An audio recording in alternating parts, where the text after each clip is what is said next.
Schedule a free design consultation, and the more you buy, the more you'll save on blinds, shades, shutters, and more from Budget Blinds. Visit budgetblinds.com today. And Moses joins us with sports, and it wasn't the result the Lakeland Rustlers women's volleyball team were hoping for in Olds. No, they struggled. Sixth place finish, it didn't sit well with the group, I'll tell you that much. And you couldn't, well, maybe you could blame, I don't know, inexperience, facing the host team, hostile crowd, whatever their shortcomings are. But it's not all a complete disaster, as Claire Hanna tells us why. Yes, we got to make sure we make good choices. They set their goals high. They wanted a top 2 finish.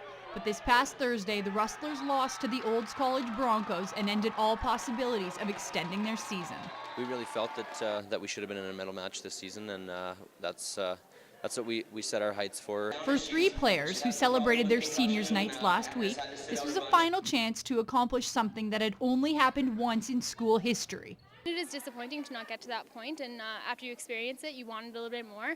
But the amount that these girls have gained this weekend from this experience is going to help them so much in the next years to come. You know, it still kind of was just like this feeling in your stomach that you just wanted to go away and you wanted to redo. Those balls are skied and you're out at the antenna. Make sure you're blocking where she is, okay? For the rookies, a learning experience. Everything kind of just came at me this year, and before the game, I was so nervous. Like, I thought I was going to puke. I was shaking, but as soon as we started playing, everything was fine, and I just got to tell myself it's just like every other volleyball game. And I felt like we weren't like sticking together as much as we could have. Being all these South teams, it's a bit different than how we play. Our younger players now have been at a conference championship, and they now have an idea of what it's going to take to be able to compete. These 2 banners are from 2 years ago, when the Rustler Lakeland women's volleyball team was at the national championship final, a year when they had 5 of their stick starters in their 3rd, 4th, and 5th years. So with a team with a lot of rookies, there's still a long way to go before they get back to that point. The biggest piece is we need our players to stick around. The teams that are going to get there are the ones that have athletes that are here longer. Some of our best players in the past are the players that stayed for 4 and 5 years. I think a lot of it has to do with experience, and a lot of the times Austin will tell us, like, the older teams, they're the ones that are in the finals and stuff. I don't think Austin needs to tell us to give them a good word, because I think after having the experience that Austin gives us, I think that they want to stick around. I think we all kind of grew together, and it's really cool now to look back and be like, I just met you guys like not even a year ago, and we're all best friends. So you spend every day working as a group, you live with each other, you go through ups and downs with each other, and I think that gets us coming back, having to work through those ups and downs. The whole 4 years have been an amazing time, and it's going to be really sad leaving it behind. Here we go. The Rustlers now have a long off season to rest, recover, and hopefully improve for the future. Claire Hanna, Newcap Sports. Turning our attention to hockey now, after a split on the road in Fort McMurray to close out the regular season, the Lloydminster Bobcats are back in the border city with their eyes on a much bigger prize.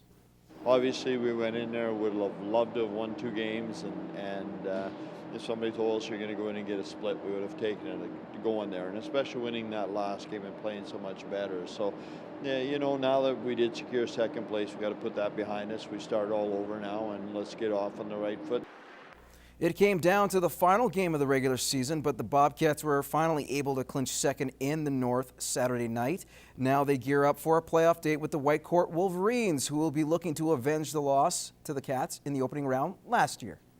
We're going to have to beat the best and to come out and beat them. And I mean, it would be no different than us playing Fort McMurray, who took us out last year and sent us home, and we did the same with them. They were within 10 seconds of winning that series. So you got to know they've lived with that for an entire year, and coming back, they want to even up the score. We've played them a lot. I mean, it's going to be an emotional series. We've had some pretty physical games against them and some emotional games. So I think everyone's ready for it. I mean, I'd have it no other way going into a first round with, you know, getting a team that we know very well. Now, puck drop for Game 1 is this Thursday, 7:30 at the Civic. Now, tonight, the Midget AAAs return to home ice for Game 3 of their best-of-5 series with SSAC, and the Cats return home with the series tied up after winning 2-1 in Edmonton on Saturday. Puck drop is at 7:30. Being a coach isn't just about changing the lines or calling the plays. In fact, for one local bench boss, it's all about giving kids the opportunity to play a sport when they wouldn't otherwise. Aaron Bordato has more in this report. Okay, you're changing together, so watch the play. Chris Eskelson is a volunteer youth hockey coach. Twice a week, he spends his time organizing and instructing the Lloydminster Pond Hockey League. I like to have a lot of fun with the kids. Pond hockey is basically it's organized so that children that can either maybe not afford the mainstream hockey or just parents that can't commit the time. 5 years ago, Chris joined the league with his son Dawson. He got involved with coaching during his first season and has since turned the league into a structured minor hockey program. At first it was not organized at all. There was one person that just told the kids to skate around. No one knew what they were doing. So then my dad decided to take over and it's been really organized and yeah. We try to focus a little bit on skills and drills in the first kind of half and then we break out into a game and we don't really keep score. We just want everyone to have fun and everyone to have even shifts out there and give a chance for everyone to kind of score on the goalie. The sessions cover skating, shooting, balance, and all kinds of different skills. And while learning some valuable fundamentals is important, Chris says it's more about having fun than anything else. I think that's the number one thing is just to remember it is a sport. It's all about fun. It's not about who wins or loses. It's about physical activity, meeting new friends, and gaining some confidence in themselves.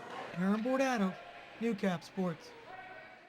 Well, it's Monday, ladies and gentlemen, which means the beginning of the work week, but also time for our Newcap Plays of the Week. From buzzer beaters to llamas on the run, we hope you enjoy this compilation from the past 7 days. Oh, some high stepping and some shifty maneuvering.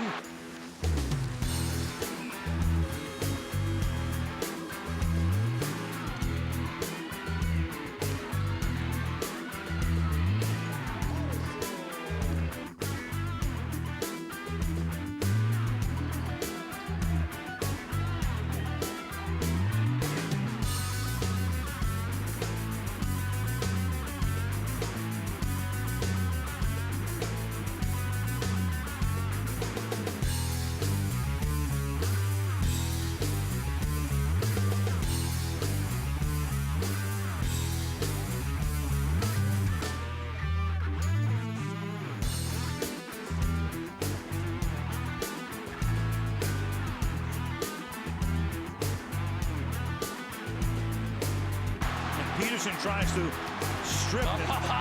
Stay in bounds, because he's staying in bounds. He's been good.